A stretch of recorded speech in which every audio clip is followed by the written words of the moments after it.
বাতিল নোট যত খুশি ব্যাংকে জমা দিতে পারবে রাজনৈতিক দলগুলি। অর্থমন্ত্রকের এই নির্দেশে দেশ জুড়ে শুরু হয়েছে বিতর্ক। সাধারণ মানুষের থেকে আলাদা করে রাজনৈতিক দলগুলিকে ছাড় কেন, প্রশ্ন তুলেছেন মমতা বন্দ্যোপাধ্যায়। কেজরিওয়ালের অভিযোগ গোটাটাই মোদি রাহুল গোটা, তবে এমন অভিযোগ অস্বীকার করেছে কংগ্রেস। বাতিল নোটে যত খুশি টাকা ব্যাংকে জমা দিতে পারবে রাজনৈতিক দলগুলি, তবে ব্যক্তিগত অনুদান 20,000 টাকার বেশি হলে তার রসিদ জমা দিতে হবে। শুক্রবার এমনই বিবৃতি দেয় অর্থমন্ত্রক। আর এই বিবৃতির পরেই দেশ জুড়ে বিতর্ক সৃষ্টি হয়। প্রশ্ন ওঠে, সাধারণ মানুষকে বাদ দিয়ে শুধু রাজনৈতিক দলকে এই ছাড় কেন? টুইটারে কেন্দ্রের বিরুদ্ধে ফের একবার তোপ দাগেন মমতা বন্দ্যোপাধ্যায়। তিনি লেখেন, শীর্ষ সরকারি আধিকারিকরা যেরকম বিভ্রান্তিকর, ভুল পথে চালনা করার মতো বিবৃতি দিচ্ছেন তা দুর্ভাগ্যজনক। এমন সময় এই কথা বলা হলো, তাতে মনে হচ্ছে এর পিছনে অন্য কোনো কারণ থাকতে পারে।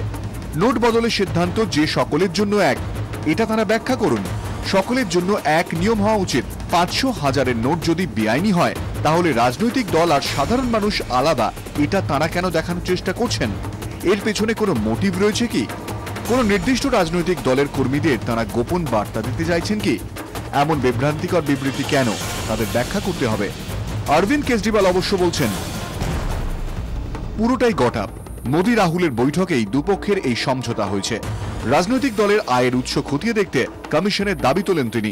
कांग्रेस अवश्य ये सब किसी मानছে না। प्रधानमंत्री जी के साथ जो मीटिंग थी उसमें मैं था और मैंने ऑर्गेनाइज की थी।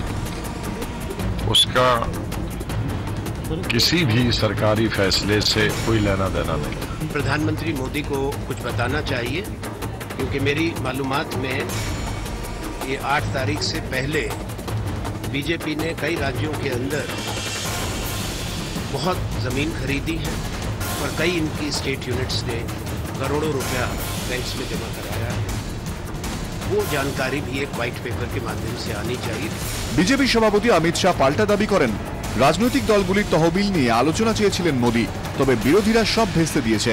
प्रधानमंत्री नरेंद्र मोदी ने सभी पार्टियों की बैठक में कहा था कि सभी पॉलिटिकल पार्टियों की चंदा लेने की पद्धति पर चर्चा होनी चाहिए, बदलाव होना।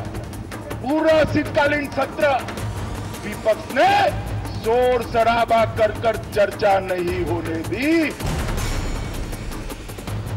सेंट्रल बोर्ड ऑफ डायरेक्ट टैक्सের পক্ষে অবশ্য দাবি করা হয়েছে, রাজনৈতিক দলগুলি আয়কর আইনে ছাড় পেলেও তাদের হিসাবপত্র স্ক্রুটিনি সুযোগ রয়েছে আয়কর আইনে। পাল্টা বিবৃতি দেয় তৃণমূল কংগ্রেসও। ডেরেক ওব্রায়েন জানান, সরকারের এই ব্যাখ্যা অবাস্তব। বিজেপি আর নোট বদলের সম্পর্কই বাকি, হঠাৎ করে এই তত্ত্ব খাড়া করার কারণটাই বাকি।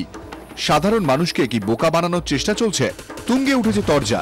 তৃণমূল বিবৃতিতে জানিয়েছে, 8 তারিখের আগে পাওয়া পুরনো নোট তো ব্যাংকে জমা হবে।